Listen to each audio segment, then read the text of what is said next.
Bienvenidos al tercer conversatorio de la política como medio de acercarnos al humano. Y el tema que hoy nos acontece tocar es si la bioética es un obstáculo al desarrollo científico. Para esto, pues es imperativo definir qué es la bioética. Yo voy a dar como cierta base de la definición, pero la idea es que conjuntamente vayamos construyendo el concepto de la bioética, porque pues como comentamos es un concepto muy amplio, muy vasto, por lo tanto pues no puede ser fácilmente concretado, ¿no? La bioética, primero que nada, es una vertiente de la ética, ya que se reconoce que la experimentación científica tiene efectos en la sociedad y esos efectos deben de ser analizados porque pueden ser tanto efectos negativos como positivos. Por lo tanto, esto conlleva en sí mismo una responsabilidad. El concepto de la bioética pues empezó a desarrollarse, bueno, no es desarrollarse, sino la persona que inicialmente la utilizó, fue Von Potter. En la década de los 70, en el pasado siglo, fue un biólogo genetista que al dilucidar las consecuencias o los riesgos que tenía la manipulación genética, porque dijo, es que se pueden crear monstruos, ¿no? Vaya, en ese inicio, pues apenas se comenzaba a desarrollar esta disciplina, por lo tanto había, y sigue habiendo estos partes como oscuras o sombrías que todavía no conocemos a profundidad. Sin embargo, pues él reconocía esta importancia de control y regulación por los efectos que puede contener. Ante esto se desarrollaron posteriormente como 4 ejes rectores para regular estas actividades, para la experimentación. El primero que tenemos es la autodeterminación, la autonomía, para que las personas a las cuales se van a ser sometidas a la experimentación conozcan ampliamente cuáles van a ser los efectos, las consecuencias que esto va a tener. Pero aquí es un punto muy importante porque si ustedes se dan cuenta, la experimentación, dicen, debe de ser a través de la libre determinación de las personas. Pero usualmente, por ejemplo, no sé si han visto los capítulos del lado oscuro de la ciencia, que podemos ver cómo a veces los experimentos se hacen con personas que están desahuciadas, que están en crisis económica o que se lo hacen a niños. O sea, ¿qué tipo de autodeterminación cabe ahí cuando hay una brecha económica que toman esa decisión a través de la necesidad? Pues evidentemente no se puede decir que es a través de la autodeterminación. El segundo es la no maleficencia, es decir, que no provoque daños, no provoque consecuencias a la vida, y quedó muy aunado con el tercer punto, que es la beneficencia, que tiene que ver con el desarrollo de la vida en sí misma. Y el cuarto tiene que ver con la justicia. Es un término interesante que lo usen porque es un criterio para definir los cargos y los beneficios que hay en la experimentación. Es decir, un experimento es aprobado si a pesar de los sacrificios que va a ser sometida la persona o los animales, porque también es experimentación con animales, puede tener mayores beneficios. Entonces, si tiene mayores beneficios, es admisible hacer esta experimentación. Y aquí algo que es interesante tocar, y ustedes ya lo van a poder ampliar más, es, vaya, si es una experimentación, es porque es a través de una hipótesis. No se sabe realmente cuáles van a ser los riesgos que va a desencadenar. Se tiene cierta especulación, pero no en una totalidad. Por lo tanto, este criterio, hay que reconocerlo, queda muy ambiguo. Y después traemos aquí a colación la Segunda Guerra Mundial, ¿no? El Holocausto, los experimentos que se hicieron, que fueron pues, en evidentes circunstancias de inadmisibles, porque no fueron con consentimiento, a través de la negligencia de los médicos, prácticamente asesinó a las personas y aquí la comunidad científica los rechaza, estas pruebas, porque dice, bueno, es que si los admitimos sería como ser cómplices del holocausto, ¿no? Entonces, por una cuestión ética, moral, lo rechazan. Y por esto es muy importante poner aquí a debate este concepto de la bioética, porque algunos lo consideran como un camino hacia el desarrollo científico y otros lo ven como un limitante. Y pues es así como pues le vamos a dar paso aquí a nuestros participantes. Vamos a comenzar por presentarlos para que vayan mostrando aquí sus comentarios, sus opiniones al respecto. Contamos con la participación de Melanie Aide Carrillo Ventura, estudia la licenciatura en nutrición. Muchas gracias por venir, bienvenida. Contamos también con la participación, espero no equivocarme en tu apellido, Alan Tamagua Guzmán, de la licenciatura de Biología. Bienvenido, muchas gracias igualmente. Con Carlos Enríquez Hernández Jaimes, de la licenciatura en Biología Ambiental. Y finalmente con nuestro compañero Alejandro Sebastián Villanueva y Vargas, de la licenciatura en Comunicación. Muchas gracias y bienvenidos. Pues es así como damos paso a al respecto. ¿Qué piensan sobre los limitantes o las oportunidades que da la bioética? ¿Quién quiere comenzar por participar? Aquí lo que aquí tenemos, bueno, como recomendación es para no atropellar la palabra. Si desean participar, escriban en el chat un número o una letra, cualquier cosa, y yo así sabré que quieren hacer uso de la palabra. Iniciar por establecer aquí un planteamiento acerca de qué es la bioética, sus limitantes, oportunidades, cómo se desarrolla. ¿Quién desea iniciar? Yo quisiera mencionar algo. Adelante, Melanie. Bueno, realmente no sé muy bien respecto a el concepto como tal de bioética. Ahorita me lo estaba escuchando y pues más o menos comprendí su definición, pero en el campo de la nutrición se utiliza mucho el estudio científico a base de muchos artículos y en ellos pues se utiliza tanto para nutrición poblacional, que es sacar un diagnóstico poblacional de alguna zona específica utilizando a una población. Pues solamente tomamos parámetros antropométricos, más sobre la zona en donde habitan para conocer sus recursos, las limitantes y eso, pero no utilizamos como tal una experimentación que sea tan invasiva. En el caso de la nutrición, pues sí, de investigación, ahí sí se utilizan, pero más animales en los que sí se realizan, no sé, alguna inyección de algo, no sé, como una hormona, para ver la respuesta que tienen.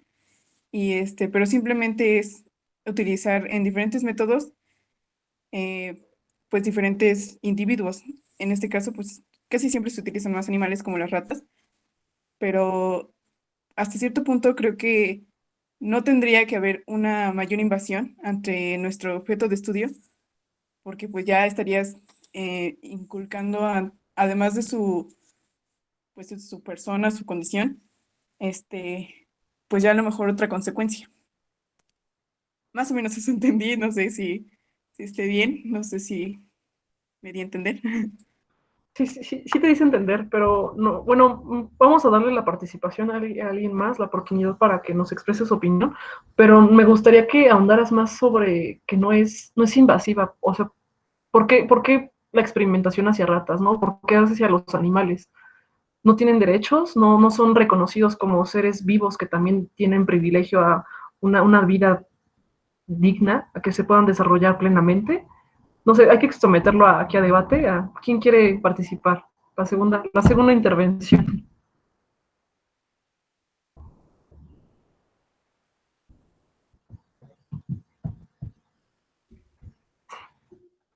Bueno, a mí me gustaría hacer un comentario sobre eso, porque, bueno, eh, para bueno, las personas que nos dedicamos a las ciencias biológicas, y bueno, yo en mi caso que me estoy dedicando a las ciencias biomédicas,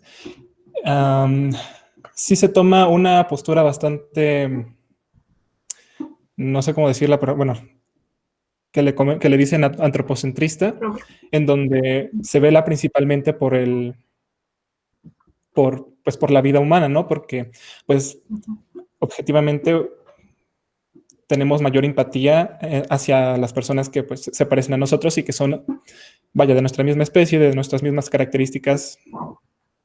Y es por eso que se utilizan modelos animales para poder hacer experimentación de fármacos, de vacunas o estos casos, ¿no? Y bueno, no solo se utilizan las ratas, por ejemplo, en las neurociencias se utilizan también a otros primates como macacos y babuinos, e incluso hasta chimpancés.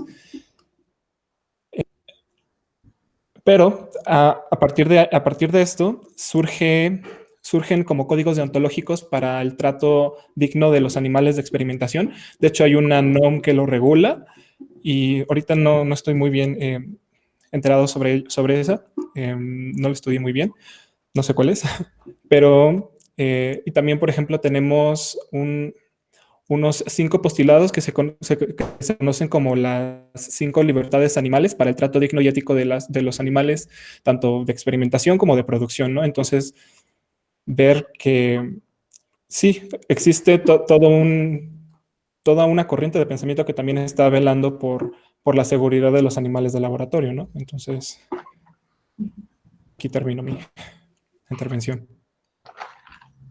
Ok, muchas gracias, Alan. Le damos la participación a Alejandro Villanueva. Adelante. Muchas gracias, Liz. Bueno, en esta parte sí, bueno, quiero comenzar por decir que si bien no estudio la parte de la cuestión biológica y de toda esta parte de las ciencias más duras, digamos, sí he sido o he estado muy interesado en la parte ética, en discutir sobre todo los aspectos filosóficos, éticos, morales que puede llegar a tener este tópico. Y bueno, hablar sobre bioética es meternos al campo general de la vida, ya no solo digamos humana, sino animal, vegetal. Y bueno, aquí una pequeña definición que me atrevía a realizar rápidamente fue que la bioética toma problemas o toca problemas que el ser humano enfrenta en su relación con otros entes biológicos. Y digo el ser humano porque somos quienes se ponen esos problemas desde un inicio. Nosotros somos quienes nos planteamos eh, el decir, pues es que, no sé, en un seminario que estaba escuchando hoy en la mañana, decía, bueno, imaginemos que existe la posibilidad de producir órganos humanos dentro de otros animales y después extirparlos y poder usarlos para trasplantes. Eso qué ventajas nos trae, pero también qué derechos le estamos dando a los animales que estamos utilizando para esto. O sea, hasta qué grado es pertinente y hasta qué grado ya estamos atentando con otra vida solo por considerarnos más avanzados, más evolucionados, no sé cómo ponerlo. La postura que quiero tomar aquí nada más es para provocar ese tipo de diálogos, pero me parece muy interesante lo que las personas que me antecedieron en la palabra mencionaron, porque al final, tanto seamos desde el punto de vista de la nutrición o del punto de vista biológico, tenemos esta responsabilidad de observar nuestras acciones y como pusiste tú, Liz, en la intervención de la definición, eh, es ver cómo estamos impactando con los experimentos, ya sean invasivos o no, tan solo de mera observación, porque recordemos un principio básico de la experimentación científica, el objeto cambia cuando se está observando. O sea, también depende mucho desde qué marco lo estamos observando y yo creo que en estos momentos la bioética tiene que entrar o es importante que se discuta sobre bioética cuando hablamos de hasta qué grado nuestras acciones como seres humanos, como ahora sí que no sé si benditos o malditos por tener la racionalidad y poder discernir entre estos conceptos que hemos dotado nosotros de buenos o malos o correctos o incorrectos, pues nosotros tenemos el deber de discutir más al respecto. Y bueno, con eso termino por ahora. Muy bien, gracias, Alex. Ahora le damos la palabra a Carlos Enrique. Adelante. Muchas gracias. Sí, como bien comentaba Alan, en el aspecto de la biología sí nos vemos un poco, se podría decir, envidiosos, como más que nada enfocándonos en el beneficio más humano que en el de los otros, en cuanto a investigación, ¿no? Pero, por ejemplo, aquí lo que me llama mucho la atención es el tipo de investigaciones y el tipo de trabajo que se llegan a hacer. Es muy diferente el peso de una investigación para algún tipo de maquillaje que, ay, es que queda más negro, queda más, si le cae agua no se quita, a, no sé, una vacuna, un medicamento. Son diferentes pesos, no sé si me da a entender. Es como, nos tenemos que enfocar mucho en qué tipo de trabajo también se va a realizar, ¿no? Como mencionaba Alex, el objeto cambia, ¿no? Dependiendo desde qué perspectiva lo estemos viendo. Y no solamente la perspectiva, sino también el tiempo. Como mencionaba Stulis, en la Segunda Guerra Mundial, pues se utilizaron muchos procesos muy, se podría decir, arcaicos, que a la fecha vemos que pues están mal, ¿no?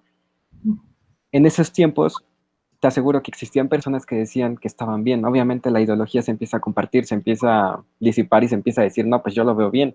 Y empiezan a compartirlo otras veces, ¿no? Y obviamente las nuevas generaciones en las que estamos ahorita, igual, ese proceso continúa. Es decir, nosotros mismos vamos a formar nuestros límites desde la perspectiva que le estoy dando. Es todo en cuanto a mi participación. Ok, muchas gracias, Carlos. También otro tema que aquí tenemos de la bioética es la cuestión de la clonación, ¿no? Por ejemplo, ahorita que Alex habló sobre los órganos se pretende que se desarrollen en los animales. Y la cuestión del aborto también es otro tema de la bioética, de los embarazos subrogados, de la inseminación artificial, de la terapia genética, porque pues como sabemos, eh, a pesar de que la terapia genética ayuda a eliminar ciertas enfermedades, también se ha usado para determinar el género de los hijos, de los niños, ¿no? En gestación. Y que también puede tanto beneficiar en una cuestión de desarrollar la parte de la salud, pero también puede determinar una cuestión hasta clasista o racista, ¿no? Es que quiero que sea blanco, por ejemplo. O sea, ¿cuál es el límite de que quiero que mi hijo pueda tener una vida saludable a quiero que mi hijo cumpla con los estándares no sé, de los privilegios que socialmente se les otorga a ciertas características, ¿no? De las personas, porque pues hay que saber que hay que reconocer y hay que ponerlo sobre la mesa que también la ciencia se ha usado para justificar el racismo, ¿no? Con la cuestión de la medida de los cráneos se definía si es un negro, los negros tienen el cráneo así, por lo tanto son más aptos para ser dominados, para ser esclavos, porque supuestamente tienen poco criterio, ¿no? O la cuestión de la homosexualidad, cuando se decía que era una enfermedad. O sea, también ahí viene la bioética, cómo estás tratando una relación de médico-paciente. ¿Cómo estás tratando a tu paciente? ¿Cómo lo estás viendo? ¿Con qué prejuicios? ¿Le estás dando la total información al paciente? O sea, porque hay que reconocerlo, en ocasiones las decisiones que a veces como pacientes tomamos son a partir de lo que estás comprendiendo, pero no lo estás entendiendo absolutamente por los conceptos que usualmente usan, o a veces el propio médico se inclina por ciertos términos, no por ciertos términos, sino por cierta estructura que hace que tú tomes cierta inclinación, ¿no? Cierta decisión. O sea, ahí ya está mermando la libre autodeterminación. Y eso hay que reconocerlo. Por lo tanto, vemos cómo la bioética se expande a diferentes campos de la medicina, de relacionarnos entre nosotros como seres humanos y con los animales, ¿no? Con las especies. Pero es que aquí volvemos a sacar ese tema de qué pasa con los animales. ¿Por qué es bueno hacer experimentos con los animales? O sea, ¿por qué? ¿Bajo qué precepto? No sé, creo que aquí nos metemos a una cuestión hasta filosófica, ¿no? Por ejemplo, ¿por qué somos superiores a los animales? ¿Quién quiere contestar esto? A Melanie, adelante, Melanie, ibas a hablar. No, mi compañero Alan primero. Ah, sí. Ah, bueno, entonces, adelante, Ala. Bueno, gracias por darme la palabra. Es que aquí ocurre un fenómeno bastante interesante que me he estado dando cuenta, ¿no? Como estudiante de ciencias, y es que nosotros preferimos el bien colectivo al bien individual en muchas cuestiones. ¿A qué me refiero? Por ejemplo, inclusive cuando nosotros estamos estudiando incluso con especies en peligro de extinción, muchas veces muchos investigadores es como de que, pues mira, podemos colectar tantos individuos, los vamos a matar, los vamos a poner en formol y los vamos a tener ahí para estudiarlos y así generar información sobre la especie y después poder conservarla, ¿no?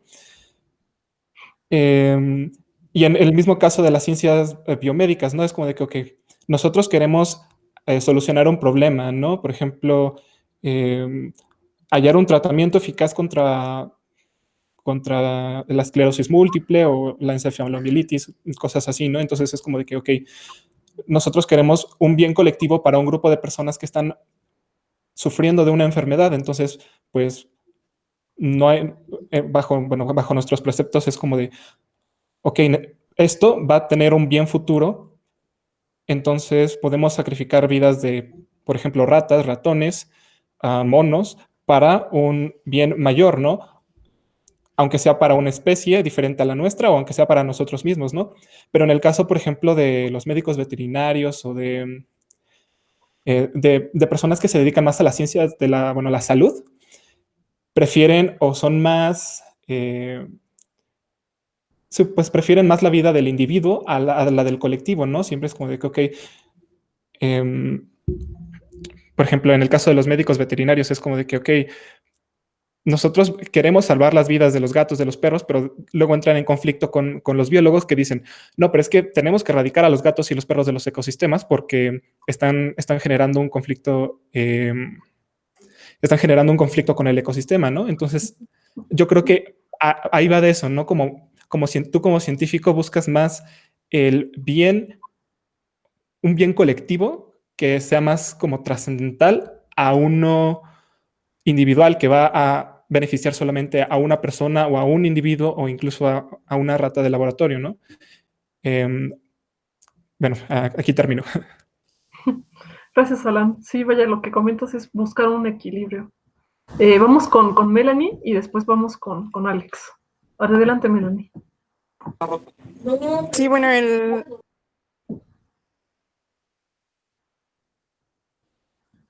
creo que es más buscar ese, ajá, como dice mi compañero, es buscar ese equilibrio porque también no vas a especificar que todos los científicos realizan solamente experimentos para dañar a una especie, sino también creo que incluso con estas leyes que mencionaron, pues ya también se está poniendo de la parte para cuidar, para proteger y no hacer tanto daño como, pues, como generalmente se hace para solamente buscar un objetivo científico y solamente para la comunidad, bueno, para la población humana en sí. Pero va más allá de nada más buscar ese objetivo solamente para una vacuna, curar una enfermedad, sino también ver ese lado de los animales y... Ay, bueno, se me fue la idea, perdón. ¿Quién sigue? No te preocupes. Bueno, si se dan cuenta, aquí se ve la política. En el sentido de, o sea, lo que comenta Alan, el beneficiar a cierto sector y por muy que quieras beneficiar a toda la estructura de los ecosistemas, va a haber a uno que perjudiques. Esto se ve ahí, se ve manifestada la política. O sea, lo complejo que es el hacer un experimento o cierto beneficio que es incluyente para toda la vida en sí mismo, para todas las especies, que siempre va a existir esa brecha, ¿no? Bueno, vamos con Alex. Adelante, Alex. Gracias, Liz. Y sí, o sea, complemento tu idea, o bueno, me encanta cómo lo estás poniendo porque hay algo que quiero retomar desde la intervención que tuvo Carlos, en donde mencionaba que hay una parte ideológica, por ejemplo, con los experimentos del doctor Mengel, en donde decían, pues es que hasta qué punto podemos admitir eso como conocimiento científico, ¿no? Y es que las ideologías se comparten, pero también en la ciencia, aunque no querramos verlo, aunque a veces parece que son polos completamente opuestos, la ciencia también de pronto tiene sus cargas ideológicas. Y al igual que en la política, es lo que estamos viendo. O sea, al final, si yo como científico estoy bajo un régimen que busca demostrar por qué, no sé, por poner un ejemplo extremista, los blancos son superiores al resto de las razas, como fue el caso de la Alemania nazi, o por qué la raza aria, o se determinó ese concepto de raza aria, se buscaban cosas que ya no estuvieran dentro del mejor interés científico, sino que se impulsaran en una ideología. Y ahí, pues, no importaba mucho si el resultado era contradictorio, lo que se importaba era soportar esa tesis de decir esto está bien o esto está mal, o esto es bueno o esto es malo. Eh, ahora, quiero retomar lo que mencionaban perdón, los animales. Cuando decimos, pues sí, o sea, según el humano es la especie más importante, pero dense cuenta de ahí de la ironía, o sea, si vas y si encontramos alguna forma de hablar con los delfines, por ejemplo, el delfín te diría, oye, no, o sea, yo también tengo validez o yo también soy una especie muy importante. ¿Por qué? Pues porque Ve como a los peces que están enfermos, o incluso te lo va a decir un depredador como un león, un lobo, o incluso especies más pequeñas, el krill, el plancton, te pueden llegar a mencionar, si pudieran hablar o si encontráramos una forma de comunicarnos, te dirán de su rol específico dentro del ecosistema y por qué es importante conservarlos y respetarlos, y no quedarnos solo desde la visión, como mencionaba Alan, antropocentrista, y decir, no, pues es que es el ser humano o nada. Porque también ayer tenía una pequeña plática con una compañera y decía, es que el ser humano no le aporta nada al mundo. Y a mí se me hace un poco extraño, digamos, pero el punto es ese, o sea, tampoco es quedarnos en la idea de que ninguna especie en el ser humano aporta nada importante. Yo diría que salvo los mosquitos, pero ese es un odio personal que les tengo. Este, pero fuera de eso, cada especie, incluso el ser humano, aporta algo y el ser humano, como mencionaba hace rato, tiene la obligación, al ser el que llegó con estos conceptos de ética, de moral, de bueno, malo, correcto, incorrecto, tiene la responsabilidad de observarse, de criticarse y de observar también al mundo que lo rodea y buscar, como bien mencionaron en todas estas intervenciones, ese equilibrio entre lo que le conviene al ser humano, pero también lo que le conviene al resto del mundo, porque no podemos ser tan egoístas. Es cuanto. Porque nuestra misma vida depende de todo el ecosistema y no podemos desarrollarnos de esa parte. Bueno, vamos a darle la palabra a Carlos Enrique. Adelante. Gracias. Como bien mencionabas tú, Liz, siempre nos llevamos a algo entre las patas, ¿no? Por así decirlo. Recuerdo una vez de un experimento que hicieron en un parque nacional, no recuerdo bien dónde, en donde la noticia amarillista salió. Van a meter, quién sabe cuántos lobos en un parque que está lleno de venados, que quién sabe qué, ¿no? Y todos obviamente, no, los venados se los van a matar, que quién sabe qué. Y pues sí, efectivamente, el venado forma parte de las cadenas tróficas del lobo, ¿no? Pero lo que no se ve es todo el proceso de investigación que se tuvo, pues, antes de hacerlo, ¿no? Porque no es como que vayamos a meter una especie que, pues, no está muy presente en esa zona, entonces, pues, nada más porque sí, ¿no? En realidad, la función de eso fue que, sí, no recuerdo si eran venados o otro tipo así como de animales, pero sí, obviamente los lobos se los comieron, no a todos, y eso favoreció a que el crecimiento de otras especies incrementara. O sea, fue como ese balance, pero pues obviamente nos llevamos a los venados entre las patas, ¿no? Y, por ejemplo, algo que me llama la atención es el hecho de que sí, nos vemos muy envidiosos en el sentido de hay beneficio para el ser humano, beneficio para mí, beneficio para el otro. Muchas de las vacunas que actualmente existen pues no estarían bien, ¿no? O sea, no seguiríamos muriendo, nuestra tasa de mortalidad estaría hasta el suelo. Es como nuestro afán, como cualquier otro animal, de la supervivencia, ¿no? El querer pasar nuestra información genética a través del tiempo. Nuestro, como nuestro modo de supervivencia, pero en un aspecto como más envidioso y más solamente quiero sobrevivir y ya. No importa, así sobrevivamos como una especie muy sobrepoblada, pero mientras sobrevivamos está bien. Es cuanto a mi participación. Gracias. La otra vez recuerdo que precisamente para el examen para entrar a la universidad, hay un apartado de Darwin que es una ley. Decía que había como una regulación en las especies de tal manera que ninguna imperara sobre la otra, porque si una se desarrollaba más que la otra, pues iba a causar el exterminio de otras especies. Por lo tanto, había sí, como una mano invisible en la naturaleza para regular la propia supervivencia de las especies. Y se me hizo muy interesante porque me puse a pensar, vaya, nosotros estamos rompiendo con ese equilibrio,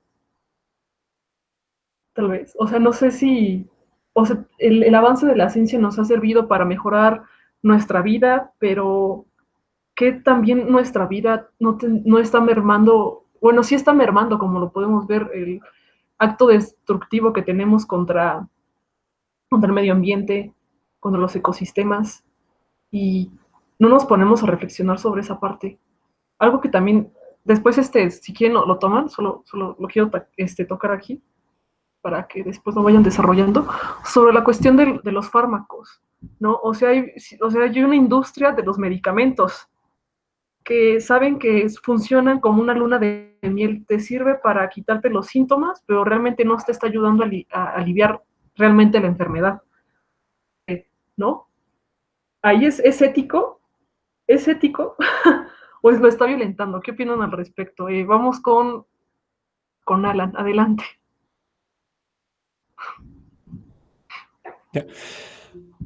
Bueno, aquí hay muchos puntos bastante interesantes que han tratado. Por ejemplo, lo que decía Carlos, y ahí me gustaría aportar que es que ningún, ningún nivel de organización de ninguna especie va a estar totalmente respondida por el ambiente, ¿no? O sea, a qué me, me refiero a esto?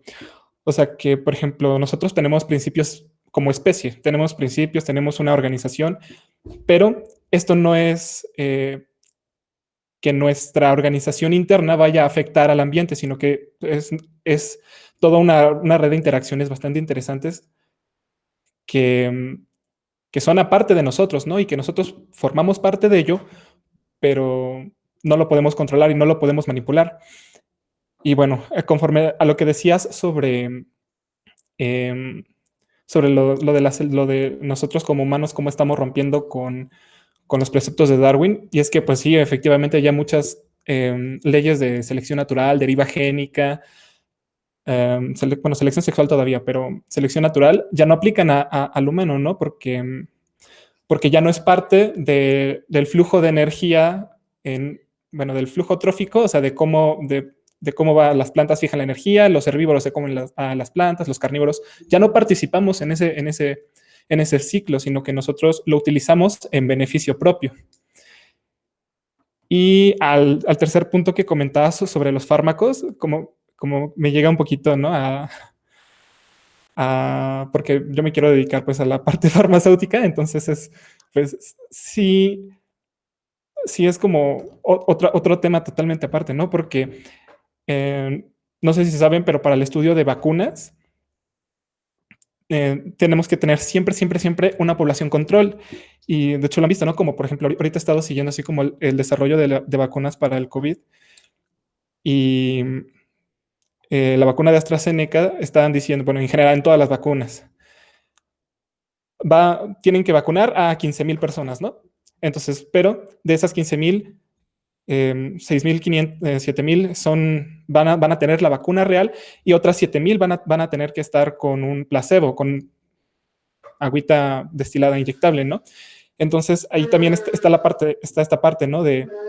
O sea, es ético no administrarle el fármaco a una persona cuando cuando su vida puede estar en riesgo. Y, o sea, en una enfermedad como el COVID, pues no vemos tantos problemas, ¿no? Porque no es 100% mortal y letal, ¿no? Pero de todas maneras puede causar un prejuicio y un daño hacia estas personas. Entonces, sí, o sea, el desarrollo farmacéutico es bastante complejo porque sí requiere experimentación en humanos. Entonces, sí, o sea, sí, ahí sí entra un poquito más preceptos éticos para poder regular todo esto, ¿no? Y pues bueno, ahí termino. Gracias, Alan. Es que, vaya, esto se relaciona, no sé si han escuchado el término de la necropolítica, de definir quiénes viven y quiénes mueren. Y esto salió a colación con lo de la pandemia, porque pues el sector salud es un sector insostenible porque no está hecho para tener en el área médica tantas personas en recuperación, ¿no? O atendiéndolas. Entonces ahí había como decidir bajo qué parámetros una persona tiene más posibilidades de vivir. Ya no quiénes, o sea, porque todos son importantes, todos deben de vivir una vida digna, no. ¿Quién tiene más posibilidades de vivir? Los jóvenes. Y entonces ahí se aplicó la necropolítica para definir bajo estos parámetros a quién se le otorgaba pues esta ayuda médica, ¿no? Y bueno, pues ahora vamos con Alex. Adelante, Alex. Gracias, Liz. Digo, qué tema tan complejo. Porque sí, estamos hablando de consideraciones enormes. Ahorita, justamente con lo que mencionaba Alan, me venía a la mente algo que estaba escuchando hoy en la mañana. cuando hablamos del tratamiento médico, esto va bien ligado a la parte política, porque así como existe el outsourcing para, no sé, comprar, o bueno, para otro tipo de empresas, en la medicina también se ocupa mucho y es algo que por lo menos en el seminario que hoy estaba escuchando, mencionaban bastante, ¿no? O sea, en Estados Unidos, cuando se va a aplicar una vacuna, por ejemplo, tu grupo de control tiene que ser con la vacuna y con lo que se le conoce como el estándar dorado, me imagino. O bueno, recuerdo el término, pero no sé si estoy en lo correcto, ya me corregirán los expertos en la materia, que es el tratamiento base o con el que se ha estado tratando esta, esta enfermedad, por ejemplo. No sé si para el COVID se esté usando, ya que no hay un tratamiento fijo, pero bueno. Sin embargo, hay países en donde este estándar no aplica, en donde simplemente puedes inyectar o dar el medicamento nuevo y dejar al otro grupo con un placebo que puede ser tan sencillo como una pastillita con azúcar o agua destilada o agua salina, que como la que mencionaba Alan, y ya. O sea, pero entonces ahí hay una gran diferencia, porque mientras tienes a un grupo que puede tener un tratamiento normal, digamos, si la vacuna no ayuda, por lo menos al grupo de control al que no le dieron la vacuna, pues no va a estar peor de cómo empezó. Pero en los otros países, ahora sí que traspasando fronteras, va a haber un grupo que a lo mejor tiene una mejora, que sí va a notar algún cambio, pero va a haber la parte del grupo de control que no va a recibir nada y que si estaba infectado con una enfermedad muy grave, pues no va a notar mejoría o no va a tener algún tratamiento. Entonces, estamos hablando de temas ahí donde la bioética tiene que entrar y tiene que entrar, ahora sí que fuerte y a buscar que haya cierta equidad en esa parte. Y es lo que mencionabas de los principios de la bioética. O sea, tiene que ser sin, sin intenciones, digamos, no quiero usar malignas, pero sin intención de lastimar a alguien. Tiene que buscar el bien de las personas y tiene que ser justo, porque si estamos hablando de algo que es bueno para algunos, pero que representa un daño para el resto, entonces ahí volvemos a jugar con la parte de la justicia en todo este tema. Y tocando la necropolítica, bueno, es meternos en cuestiones, volvemos a la parte ideológica incluso, o sea, ver qué prepondera en un sistema político, ver si buscan el bienestar general o si están buscando, no sé, por ponerme en términos ideológicos, si es una lógica capitalista o una lógica de producción, pues sí, te conviene más mantener a los más jóvenes porque son los más aptos para seguir produciendo. Y las personas más viejas, pues no. Entonces, no sé, ahí entramos en temas escabrosos, por ponerlo de alguna forma, pero que sí implican una reflexión profunda, no solo por quienes integran el área de la salud y de la ciencia más aplicada, sino también por quienes diseñan las políticas y de quienes dan a conocer estas políticas, porque es tomar en consideración todo esto que si para algunos de nosotros ya nos parece abrumador, pues imagínate cuando lo quieres aplicar a un país con millones de personas. Y ya es cuanto. Sí, o sea, y demostrar esa relación que hay de la medicina con la economía y de ese control regulatorio. Vamos a darle la palabra a Carlos Enrique. Adelante. Gracias. Siempre hemos escuchado esta como frase de que la naturaleza siempre va a escoger al que mejor se adapte, hablando en aspectos de supervivencia, ¿no? Es muy curioso cómo, Liz, nos mencionabas acerca de la necropolítica, cómo esta misma ley, frase, ya no solamente nos la está aplicando la naturaleza, nos las estamos aplicando entre nosotros mismos. Es que a quién le voy a dar todo este material en cuanto hablando en un hospital, ¿no? Como bien dices ahorita con toda la situación del COVID que está medio fuerte. ¿A quién le voy a dar todo este material, no sé, no, bueno, no quirúrgico, pero no sé, tal vez oxígeno, tanques de oxígeno, respiradores? ¿A quién se los voy a dar, no? Es la pregunta de los doctores de decidir quién se merece seguir viviendo incluso hasta más, de una forma más estable, porque pues, como bien comentaban, no es una enfermedad letal, pero pues sí que te pega. Es esa toma de decisiones que pues, como menciona Alex, es el hecho de quién va a seguir produciendo, ¿no? Es todo el trasfondo, como mencionaban, de las ideologías.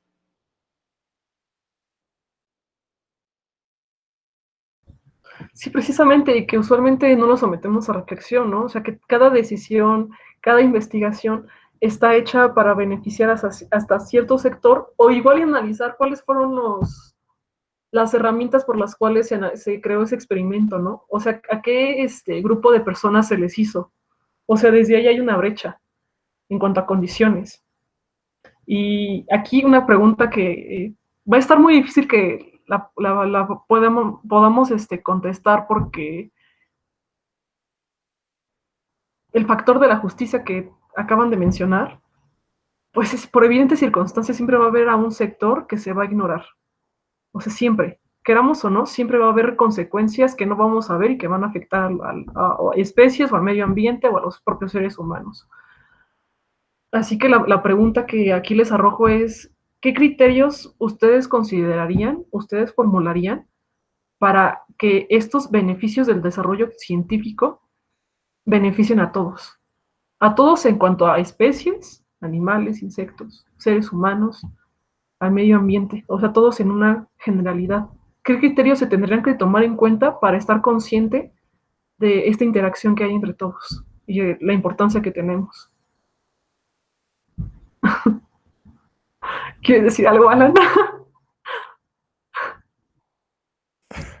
Órale, bueno, es que está bien complejo porque es que, bueno, yo lo digo de la parte de la investigación en ciencias biomédicas, ¿no? En donde es que realmente no hay, vaya, o sea, es que tendríamos que tener avances bastante más complejos para no, vaya, para no afectar a todos, ¿no? Y es que de todas maneras, siempre va a haber una afectación negativa a cualquier grupo, cualquier especie o inclusive al medio ambiente, ¿no? O sea, la propia existencia de algunas especies es deleteria para otras, ¿no? No natural. Entonces, o sea, esto va más bien, lo que estarías planteando aquí es que encontremos un ideal en donde no exista, pues sí, ¿no? En un ideal en donde subjetivamente no exista pues daño, ¿no? Y esto creo que no, o sea, es imposible llegar a ello, ¿no? Porque las interacciones bueno, las interacciones en la naturaleza, no solo biológicas, sino en general de todos, no responden a principios éticos y morales del ser humano, ¿no? Entonces, porque, a ver, primero, entonces, tendríamos que definir cuál sería el ideal, ¿no? Y entonces, de ese ideal, siempre va a haber un grupo que va a estar en desacuerdo, ¿no? Porque la naturaleza en general es diversa y no podemos, no podemos homogeneizar todo para generar un bien que en últimas es subjetivo. Y bueno, con ahí termino. Sí, o sea, los ideales no están hechos para ser verdad. Los ideales, por eso es un ideal. Te forja como el deseo al llegar a ser. Y ese deseo al llegar a ser te crea como ciertos parámetros, ciertas acciones para que trates de llegar a eso, pero pues evidentemente es un ideal, no se va a alcanzar por lo que acabas de comentar, o sea, porque se necesitaría una gran investigación para poder desarrollar todas las gamas de características que tiene cada sector, ¿no? Porque, o sea, tú acabas de decir, entre las especies hay pero o sea, yo no lo veo como que entre las especies exista esta afectación, sino que entre las especies existe este equilibrio, ¿no? O sea, yo lo veo de este punto, este equilibrio, y que los seres humanos lo estamos entorpeciendo, lo estamos controlando el propio ambiente, lo que queremos controlar a la naturaleza. Entonces, o sea, la pregunta va más referida a, con base a lo que tenemos, ¿qué podemos hacer? O sea, sé que es un ideal, pero ¿qué podríamos hacer para crear conciencia entre nosotros, para saber que los animales, los seres humanos, el medio ambiente son tan importantes como como nuestra propia existencia, ¿no? O sea, nuestra propia vida, para no dejarla por un lado, o sea, para crear como esta cuestión más incluyente y que seamos conscientes de la realidad. ¿Qué criterios tendríamos que tomar en cuenta para hacer que las investigaciones sean amigables con el medio ambiente y con las especies en la diversidad en general? Es que sí es complejo, ¿no? Pero, o sea, ¿que ustedes qué proponen? ¿Qué se les ocurre? Aquí, ay, nos está pidiendo la palabra primero Alex, después vamos con Carlos Enrique. Adelante. Gracias, Liz. Me parece muy interesante lo que se está comentando hasta ahora, porque es meternos en un tema que incluso Stephen Hawking lo mencionaba con respecto a las teorías físicas, con su teoría M, me parece. O sea, ¿cómo haces una teoría que amalgame todas estas teorías y que explique al universo? Bueno, estamos buscando algo así como una norma ética igual, o sea, estamos buscando algo que amalgame a toda esa parte. O sea, estamos hablando del progreso científico, pero ¿a costa de qué? Y luego, ¿cómo vamos a hacer que esto sea? O sea, lo ideal sería que no dañara a nadie, pero sabemos, y como se estuvo mencionando a lo largo del diálogo, o sea, es inevitable, hay daños colaterales que por lo menos hasta ahora no hemos encontrado una forma de evitarlos y que incluso a veces son necesarios. Entonces, hay algo que mencionó Alan que me parece muy importante, y es que el ser humano también se ha distanciado, digamos, de esa, lo mencionaba como un flujo de energía o un flujo de equilibrio, no sé, ahí Alan me corregirá mejor, pero nos hemos distanciado de esa parte, ya no somos nada más un eslabón más en la cadena, en donde pues tu muerte, por ejemplo, juega un papel para la vida del resto del mundo, o sea, o tu nacimiento está interconectado para que el mundo siga girando de una forma armónica. Hemos, ahora sí que en ese afán por hacernos los especiales, hemos roto la cadena y entonces ahora la cadena gira en torno a nosotros y en cómo benefician el resto de las especies al ser humano. Entonces, primero que nada, el establecer una teoría o una ley ética que, que beneficie a todos, primero implica que el ser humano se baje de su pedestal y se coloque de nuevo, se inserte de nuevo, ahora sí que a lo El Rey León, en el ciclo sin fin, en donde pues nosotros jugamos un papel, pero no somos el papel dominante o no somos el papel más importante. Porque incluso, y perdón que haga otra vez la referencia hacia el Rey León, pero se menciona, o sea, tanto el depredador juega el rol de consumir, pero también es consumido después. Entonces, nosotros tenemos que regresar a esa parte y es algo que sigo insistiendo con la parte en este debate. O sea, tenemos que entender que nosotros tenemos esa responsabilidad. No podemos pedirle al resto de las especies que lo hagan o que nos entiendan, porque no lo hacen. Nosotros tenemos que entendernos y tenemos que casi regañarnos entre nosotros y decirnos, a ver, entiende que si bien somos una especie importante, no somos más importantes o no estamos por encima del resto. Y tenemos cierta responsabilidad de actuar con base en ese poder que nos hemos otorgado a nosotros mismos y que nos han otorgado nuestras habilidades. Y pues ya. Muchas gracias, Alex. Bueno, vamos a darle la palabra a Carlos Enrique. Adelante. Muchas gracias. Sí, ya en un mundo ideal, como estamos hablando ahorita, como comentaba Alejandro, es bajarse de ese pedestal, ¿no? Pero ¿cómo nos bajamos de ese pedestal? Como cualquier movimiento, como cualquier cosa, no se puede hacer de un día para otro. Es un cambio que se tiene que hacer de poquito en poquito, generación tras generación, y va a tomar años, sí, pero con pequeñas acciones se logran grandes cosas, ¿no? Bueno, todos hemos conocido a ese chamaco, niño, hasta pudimos haber sido nosotros, que hemos visto en un parque que está ahí duro y duro contra las hormiguitas, ¿no? Que está ahí matándolas, que quién sabe qué, y los papás no le dicen nada, ¿no? Podrá ser un ejemplo muy chusco, muy gracioso, ¿no? Pero con un cambio así para demostrar que tanto la vida de esta pequeña hormiga es igual de valiosa como como la de nosotros, es el bajarnos poquito a poquito de ese pedestal, no es el ponernos en mm, como en un tipo igualitarismo, como en dar ese respeto que nosotros también queremos, ¿no? Por así decirlo, aunque sea una hormiga, es el ir cambiando poco a poco y así ese afán que nosotros tenemos, como bien comentábamos, de beneficiarnos de todo nada más para el beneficio propio, irlo cambiando poco a poco. Obviamente no es algo que se va a hacer ya mañana, sino que es algo que va a tomar años. Y no solo eso, también, no sé, me imaginé tipo, hablando acerca de todo lo de la experimentación, el hecho de que, ok, experimento con conejos, con gatos, no sé, animal X, para el beneficio propio. Ya lo hice, ¿por qué no experimentar? No sé, ya, esto ya es muy ideal, ¿no? Ya le tocó a los gatos, ya le tocó a los perros, ¿por qué no me toca a mí también, no? Digo, ya experimenté con ese conejo que ya lo vi ahí que estaba medio viejito, que ya hasta es estéril. ¿Por qué no encontrar también un humano que pues está medio viejito, estéril y pues experimentar, ¿no? O sea, sonará muy gracioso, ¿no? Pero es como te tomo y también te doy, ¿no? Ay, ay, ay, ay, ay, ay, Carlos.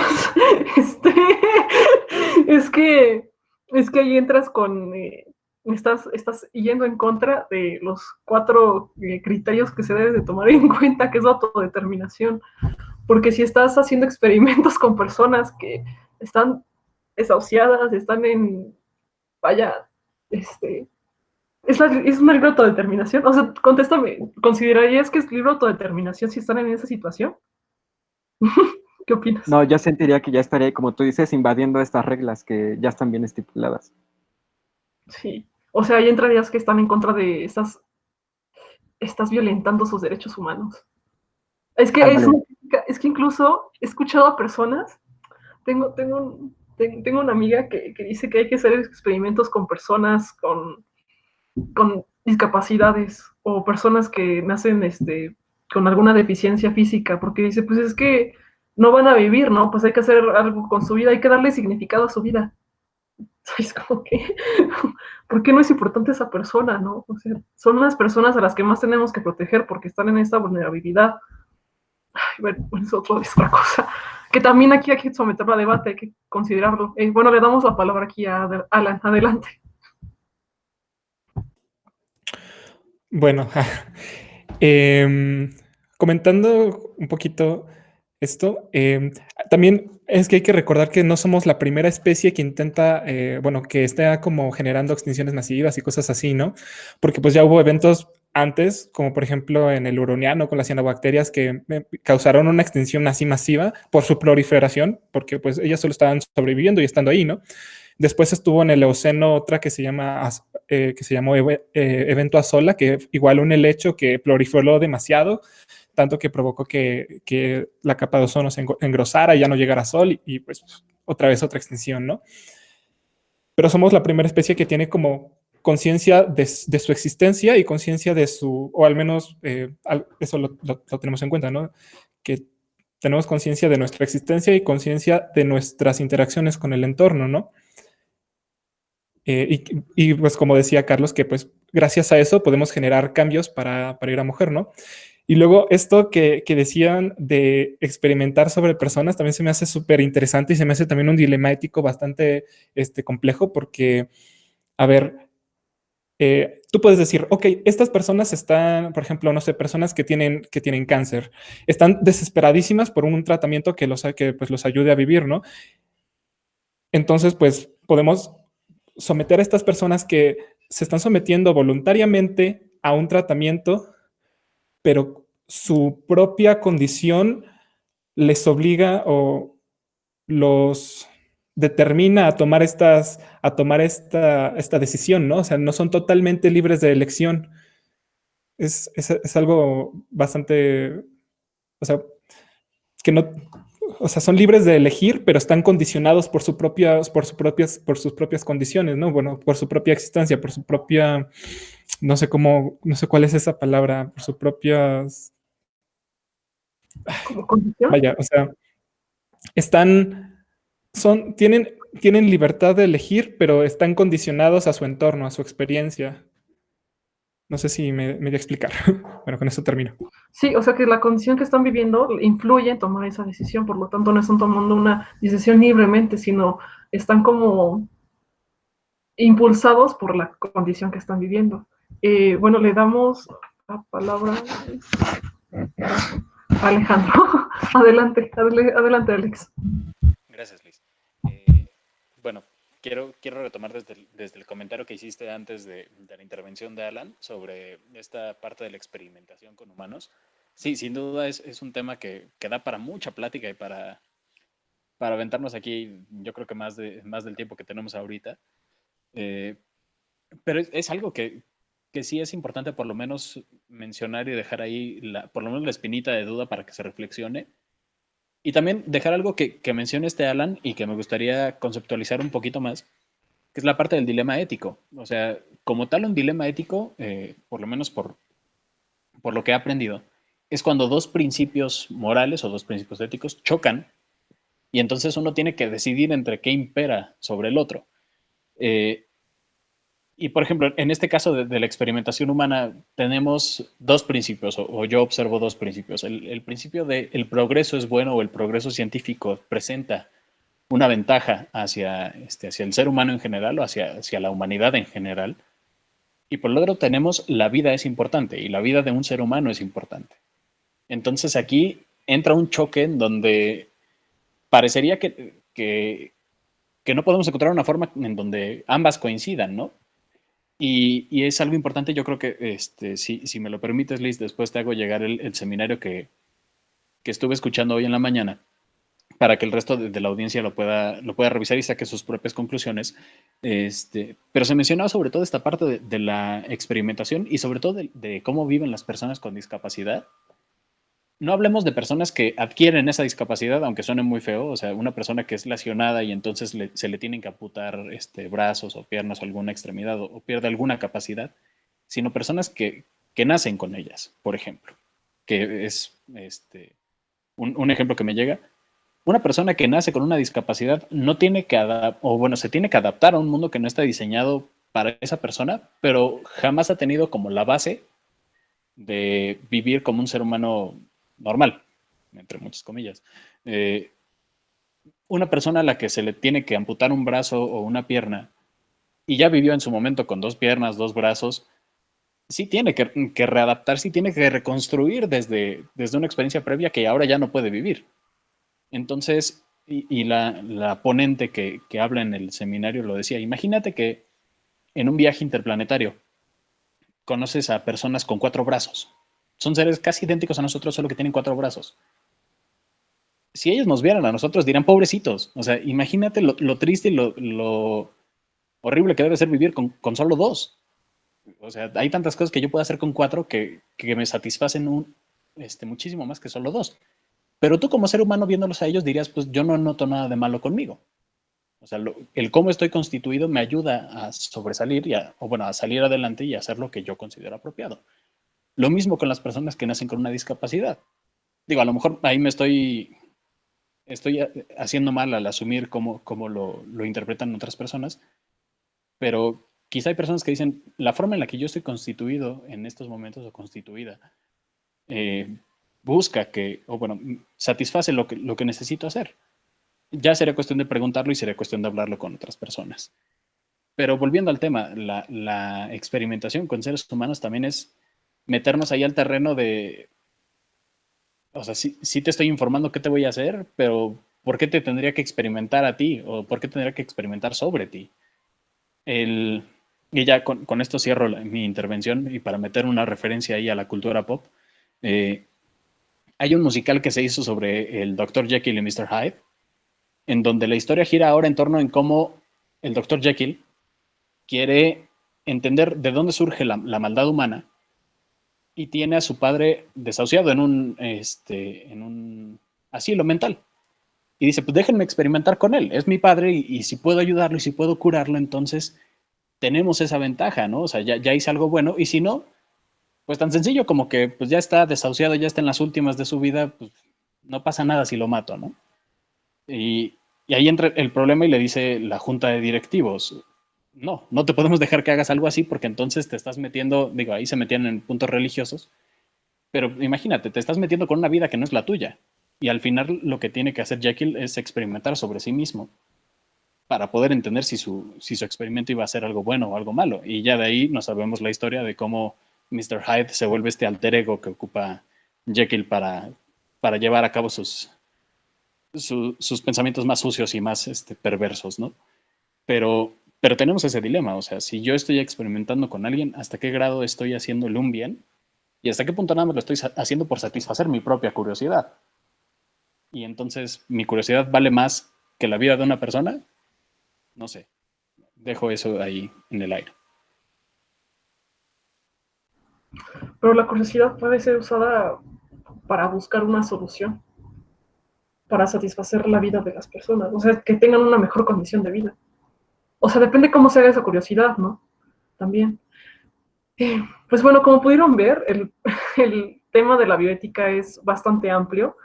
Tiene mucho que debatir porque con las cuestiones morales, éticas, hay siempre un factor de subjetividad. Y aquí, pues, lo podemos ver tangiblemente. Pero pues ya se va a terminar nuestro tiempo para el conversatorio, así que les pido que pues puedan vertir una conclusión al respecto sobre qué es la bioética, sobre... Ya pudimos, a través de estos minutos, dar ciertas, como tópicos que se desarrollan a partir de la bioética, pero me gustaría que comentaran acerca de cómo podríamos crear esa conciencia, porque Alex ya nos dijo, bueno, es que hay que bajar a los seres humanos del pedestal, y una parte muy importante para comenzar a que las personas nos empecemos a mostrar esa parte incluyente con el medio ambiente, con las especies, con los animales, es crear conciencia. Así que me gustaría que su conclusión girara en torno a esto, cómo crear conciencia sobre la importancia de la bioética y que es necesario discutirla, ponerla en la política, ponerla en la área científica, ponerla en las aulas, para poder tener una relación amigable y más incluyente y estar consciente de la importancia que tienen las especies y los ecosistemas en general. Así que pues vamos a darle la palabra aquí a Carlos Enrique. Adelante. Después Melanie, que quería prender su micrófono. Bueno, como tal, la definición que a mí se me podría ocurrir sería como los límites puestos por cada generación respecto a la investigación y experimentación con distintas especies. ¿Cómo podría generarse una conciencia con esto? La definición que yo les doy se enfoca mucho en las generaciones, ¿no? El ir fomentando al niño desde primaria, incluso hasta kinder, a que la bioética es algo importante porque él va a decidir qué límites poner, qué límites elegir, qué límites de plano decir que no, porque pues es la generación con la cual va a trabajar esos límites, ¿no? Es la generación que el futuro, para así decirlo, ¿no? Cómo va a evolucionar los límites de la generación con la que está ahorita, con la que soy yo. De participación. Crear límites, crear límites. ¿A partir de qué, no? También, o sea, cómo construir que ellos mismos se den cuenta de los límites, porque tú se los estás planteando, les das como esas bases, pero ¿cómo hacer para que de manera autónoma o sin que tú ya estés como como un profesor o como padre de familia o como figura, no sé, de autoridad, por así decirlo, que ellos mismos vayan construyendo esos criterios, ¿no? O sea, darles las bases y que ellos mismos los vayan reproduciendo poco a poco, que es un tema interesante. Melanie, adelante. Ay, gracias. Sí, bueno, también retomando esto de las generaciones, pues creo que ya últimamente eh, hemos creado conciencia en cuanto al cuidado del medio ambiente, al cuidado de nuestro entorno, porque yo creo, bueno, personalmente que la vida es efímera, es muy, muy rápida, y pues tienes tú también que crear ese ejemplo, esa conciencia de que pues lo que tienes es lo que también tienes que cuidar. Y eso yo lo veo incluso pues con mi familia, que si hay una plantita, pues cuídala porque es lo que te da oxígeno y tienes que comenzar esto a mostrarlo a los niños, o como lo explican, bueno, los abuelitos, que pues antes no era una situación de que la capa de ozono se está extinguiendo, que cada vez hay más tecnología que pues nos aleja de la sociedad, de la convivencia, y pues crear esta conciencia de que junto con la sociedad, junto con nuestros compañeros, por ejemplo, en este caso los universitarios, se puede crear ese fomento de información en cuanto a la bioética que nos aporta esta, mm, este punto ¿cómo se dice? Pues sí, de valorar lo que estamos haciendo como investigadores, porque a veces el ser investigadores o personas que tratan a un punto específico para llegar a una resolución de algún problema, pues nos volvemos muy fríos y secos y ya no tomamos como incluso algunos doctores, ¿no? Pues ya nada más hay un paciente y simplemente no podemos salvarlo y pues ya mátalo o ya déjalo así porque ya no podemos hacer nada más. Se vuelven fríos porque ya no valoramos esa situación o esa vida en sí y tenemos que comenzar a crear esta información y, y compartirla porque es lo que nos hará como a nosotros como investigadores, también en el campo de la nutrición, pues sí vemos eso. Como nos enfocamos también en un individuo en sí, pues tratamos de cuidarlo, de valorarlo y empezar a compartirlo también pues, con nuestra comunidad universitaria, en mi caso, la Unidad Académica Profesional Acolman. Y es un punto muy importante, me gustó que mencionaran eso de las generaciones porque es nuestra trascendencia lo que nos va a dar ese paso y hacer, ay, ¿cómo se dice? Reconocidos, no. Bueno, sí dar este ejemplo como tal hacia las demás generaciones con este tema. Me pareció muy interesante, muy importante. Me meteré más a fondo en este aspecto para, pues, ir socializar, platicarlo con mi grupo y mencionarlo, porque es muy importante. Gracias. Gracias a ti. ¿Quién ya, para terminar, bueno, le vamos a dar la palabra aquí a Alan, adelante, de conclusión. Bueno, pues yo puedo concluir que, vaya, esto de la bioética es un paradigma reflejo de la sociedad actual, ¿no? Porque, vaya, los procesos tanto naturales como sociales son terriblemente complejos y tú solucionas un problema y se crean otros 4 o 5, ¿no? Entonces, pues yo creo que la forma por la cual podemos generar un mejor desarrollo de esta, yo pondría como 3 elementos básicos pues, para poder desarrollarla, ¿no?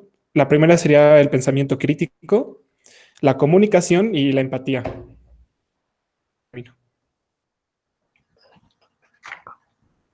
Muchas gracias, Alan. Adelante, Alex. Gracias, Liz. Pues yo quiero, más que solo dar mi conclusión, quiero retomar lo que acaban de mencionar todos los oradores que me antecedieron, bueno, la oradora que me antecedió. Porque al final aquí están claves muy importantes para poder darle seguimiento a este tema que es de la bioética y darnos cuenta de que no estamos ajenos a ello. O sea, el hablar de bioética no es solo hablar de cómo van a experimentar los investigadores científicos en conejos o en gatos o en cerdos. Es también ver cómo se está relacionando la ciencia con nosotros. Me gustó mucho lo que acaba de mencionar Alan sobre no solo un pensamiento crítico, sino también la comunicación, la empatía. O sea, a lo mejor estoy un poco sesgado hacia mi carrera, pero pues la comunicación al final de cuentas es central en esa parte. O sea, comunicación es, desde la definición etimológica, es ponerlo en común. Y cuando hablamos de ponerlo en común es que todo el mundo lo pueda entender. Y también esto se relaciona con lo que mencionó Melanie.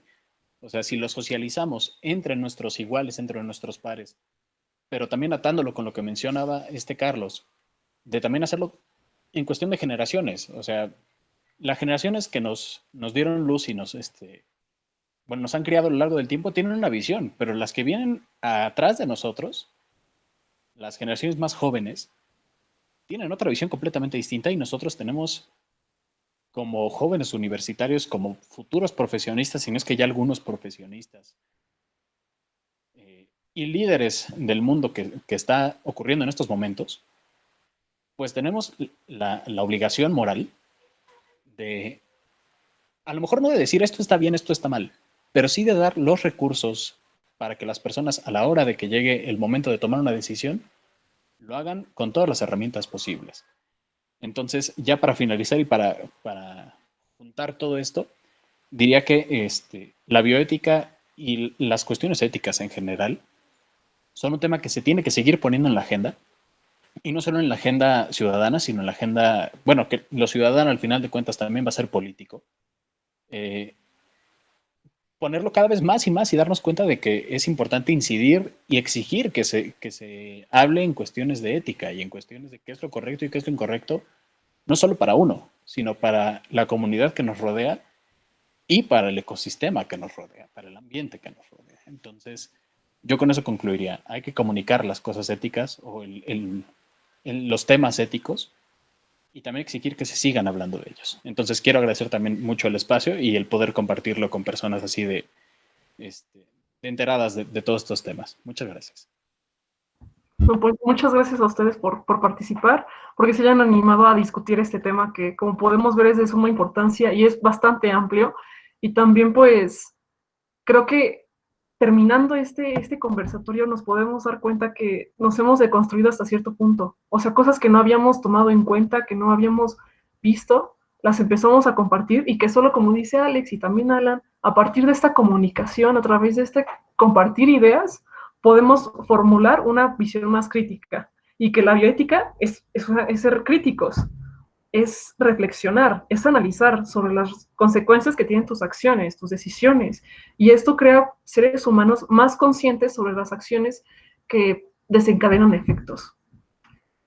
Y que, pues, sin embargo, la bioética es un campo inacabado. Se necesita seguir investigando, seguir pensando, seguir criticando, seguir leyendo, conversando, debatiendo, para poder llegar a un concepto más acabado, que siempre va a ser inacabado, pero es tratar de que sea así, para crear decisiones más incluyentes y conscientes de esa realidad, que se crean a partir de la empatía. Muy importante, la empatía.